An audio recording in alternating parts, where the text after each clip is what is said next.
John. Andy, I feel how's like it it's going? been a while since I've seen you. You've been traveling the globe. I have. We just had an awesome family vacation with a even excited teenager, which is a very rare thing in our world. So she came back rating the overall trip an 8.5 out of 10. So I consider that a huge success. I guess if your average trip is a dead even at 5, anything above that is above average. So Yep. 8.5, that's got to be great. She's a critic, man. She has a lot of criticism. So we feel pretty good about it. So we had some really cool adventures for That's sure. awesome. Very good. How's your summer going? It's going great. Yep. What, Working, riding bikes. I'm buying a boat. what kind of a boat are you buying? Well, I've got a 14-foot boat, rowboat now, for shallow rivers and fishing, and really big upgrade. Really big upgrade. I'm getting a 15-foot boat. That's a huge upgrade.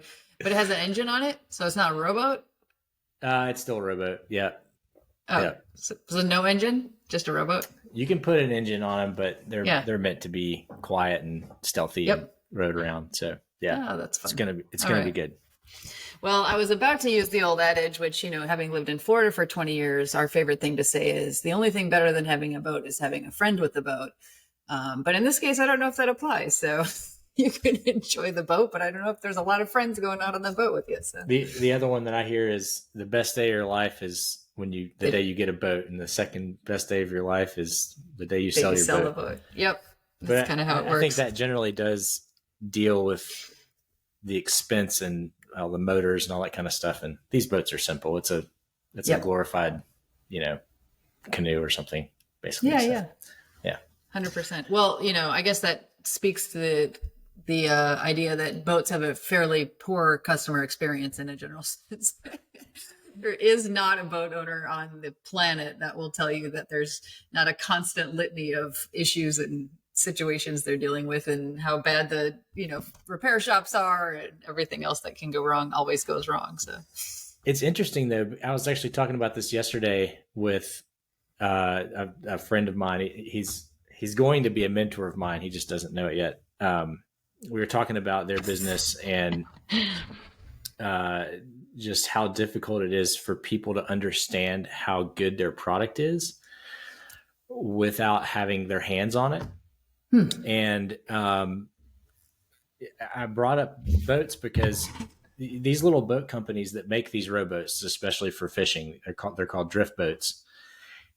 There's not many of them on the used market. You usually experience them by going with a guide, and yet you have to, it's a big purchase. You can spend, 10, 12, $15,000 on these boats, and you have to become obsessed with them and buy one oftentimes without ever rowing one. And, it's like, well, how do you do that? And the answer seems to be, they're like content and media, and, you get obsessed with a brand. You're interacting with, the brand on YouTube or Instagram or whatever, and you're seeing pictures of other people and enjoying this boat. And you realize like, eventually like I'm going to have one of these one day. And, in the case of, one of the brands I really like, Stealthcraft, they put out tons and tons of YouTube videos, and you have to drive to Baldwin, Michigan to get your boat. Like there's not a real good way to get one. They'll ship them for, an additional cost, but it's amazing those products that it takes a while to get obsessed with it. And you've started your experience with that company before you've even, called them to say like, hey, I'm interested. What would this take to get me in one of these? So it is kind of an interesting, sales study, I would say. Oh yeah, I'm 100% in that world. As we have talked about in the past, I'm a salesperson's dream, but it's because I become obsessed with brands that are doing really cool stuff. So right now I'm obsessed with this electric RV company called Lightship, and they unveiled it at South by Southwest this year. They're not going to be out and available for the public until 2025, but I'm like this close to putting a deposit on one because they're incredible. They're so awesome. But the other thing we have a Airstream base camp, and that's the same thing. So I started following all these different manufacturers of really lightweight camping trailers that are like off-road, boondocking specific, meant for sort of off the grid camping.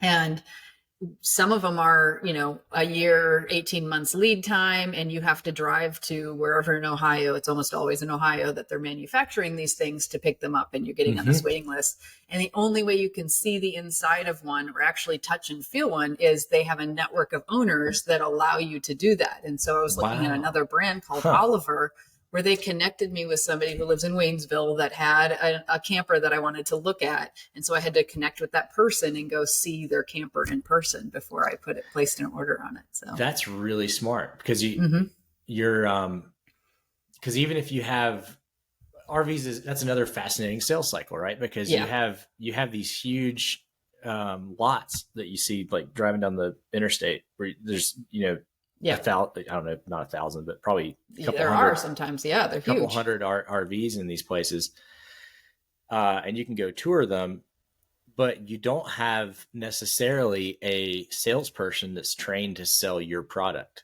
They're trained to show you all of the products, everybody's product. So that obsession with the brand and the differentiation of like why this one is better is a lot less in your face than something just like straight up price. Like, this is my budget. I can't look at those.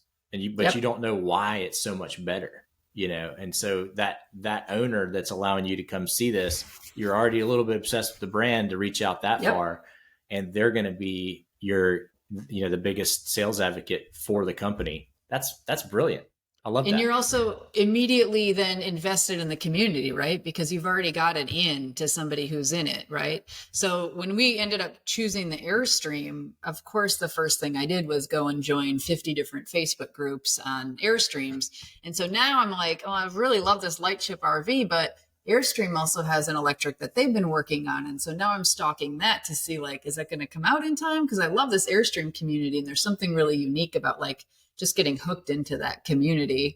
I've never been a fangirl. Like, I'm not somebody who follows celebrities or even musical, bands, things like that. I'm not somebody who's like, I'm never going to tour with the Grateful Dead. I'm never going to do these things that people have done. I know I've thought about it, but I like festivals, but I like a variety, a smorgasbord of things. So it's weird that I've gotten so invested in these communities that are sort of brand specific. Peloton's another one. Peloton has done a great job. I have never done a cycling class. I've done like 2 in my entire life, and I hated them both. One was at like a Globo gym. And yet here, the first thing I do when I move to Asheville is I buy a Peloton, because in the winter, I live up on the side of a mountain. I don't want to have to drive to a gym to work out, and now I'm hook, line, and sinker, like in the Peloton community, because they just do such a great job with building that experience that exists outside the product transaction, and I think it's a hard thing to do.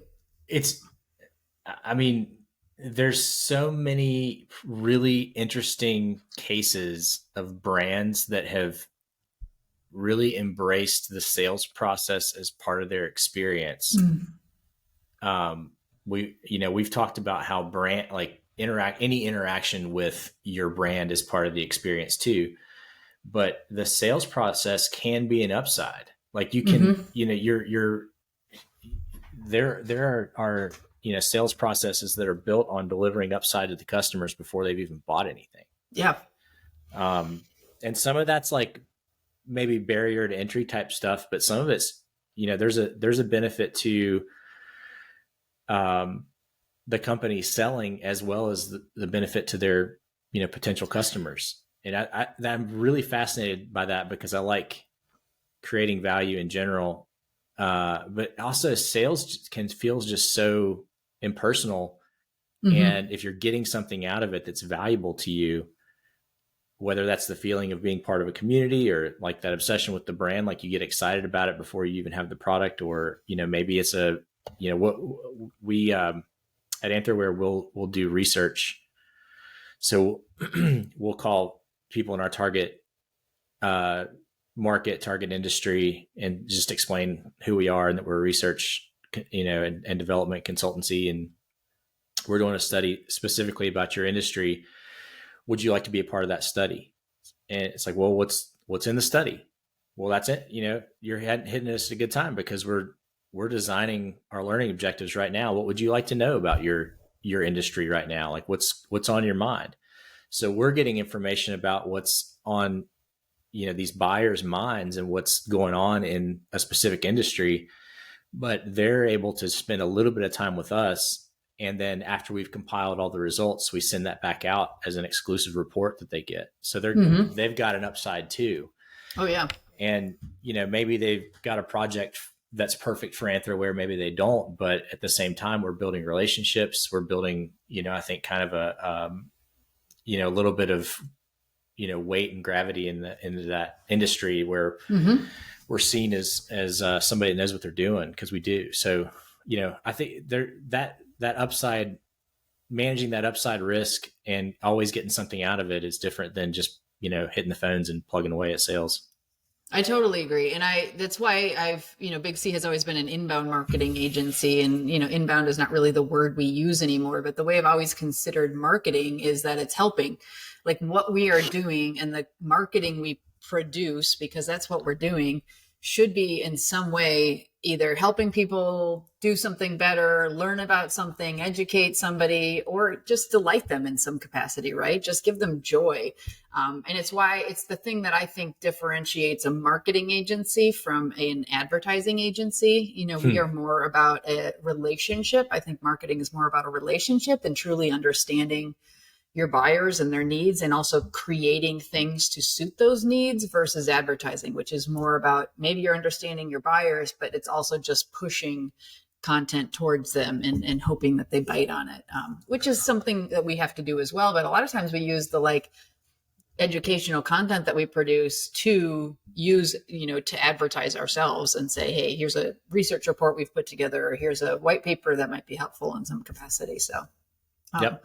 I think from a professional services organization, when we talk about CX in the sales process, I think it's, I think every sales conversation we have is a consultative sales call, which is why it's so hard for us to find salespeople, right? To go out and just do sales. They have to know what we do and how we service our customers and the service offerings that we provide. We can't just Absolutely. talk about those things. Yep. But I also think that, just like you said, even if it's not a cold call or just a reach out, there's so much of an opportunity to learn more about the marketplace and the problems and issues that our clients are facing. And then to better use that data, then to better guide sort of our service offerings and how we talk about those things as well. So, yep, yeah. Totally. But there's so much, go ahead. You're not guessing about what your customers care about. Yeah. And so much of customer experience is knowing what your customers care about. And so if you've found a clever way to get that information, then when you do have a marketing campaign, when you do have a salesperson cold calling somebody, then they are able to articulate or speak to that person's pain without guessing. Like, you've got a really good idea of what's going on in this industry if you've done your homework. So yep. I think it really kind of hits the messages, lets the messages hit harder and land a little bit squarely. And hopefully puts a better taste in people's mouth than the litany of LinkedIn messages in our inboxes right now, right? I mean, I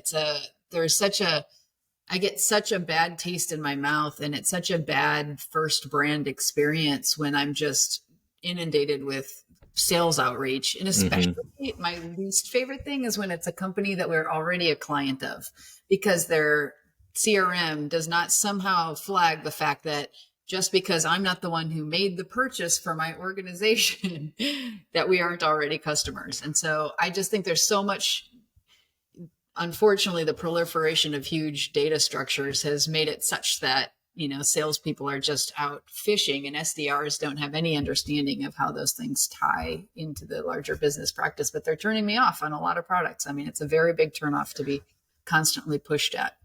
Well, I think a lot of companies, those sales and marketing departments, the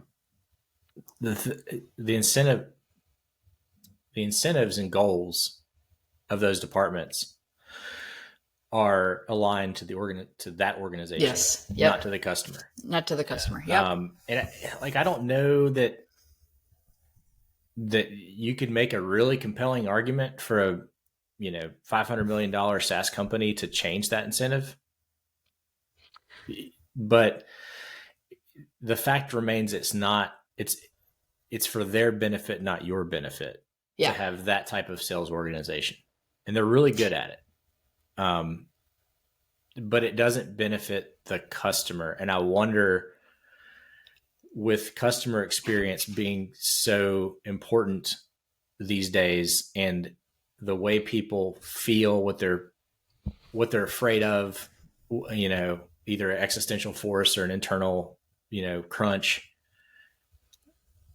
And, we've talked about sort of that VC crunch, that the cost of capital going higher and less money flowing from VCs.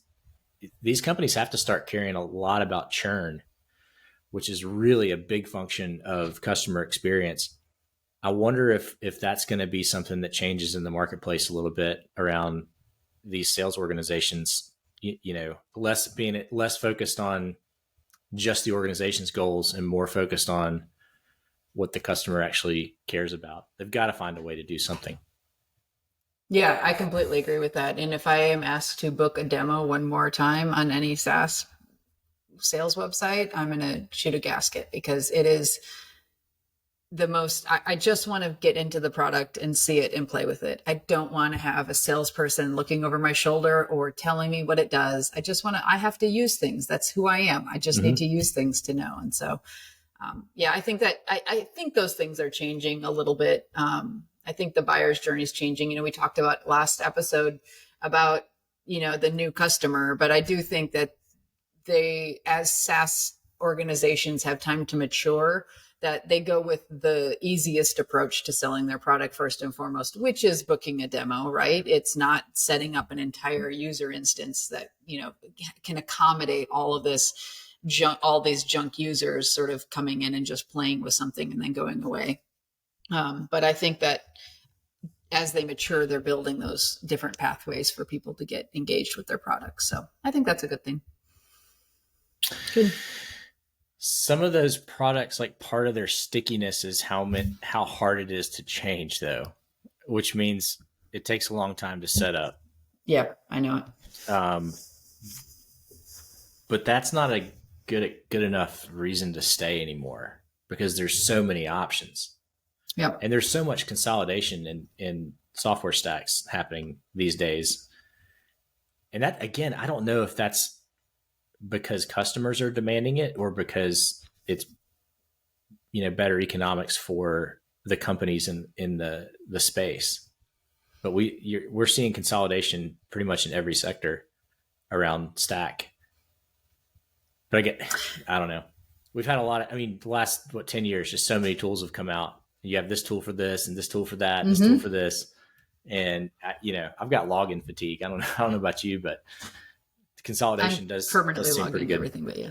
Yeah. I think that the tools that have risen to the top, we've been HubSpot partners since 2012. So of course I'm going to use HubSpot as the example, but I think the one thing HubSpot has done is watch what the SMBs and the smaller mid-sized clients of theirs are doing, and then absorbing those tools or building those tools in, knowing that this is, I look at their ads tool, for instance. They saw that we were exporting our lists and then uploading them into Facebook so that we could target our lists that we've been growing and building.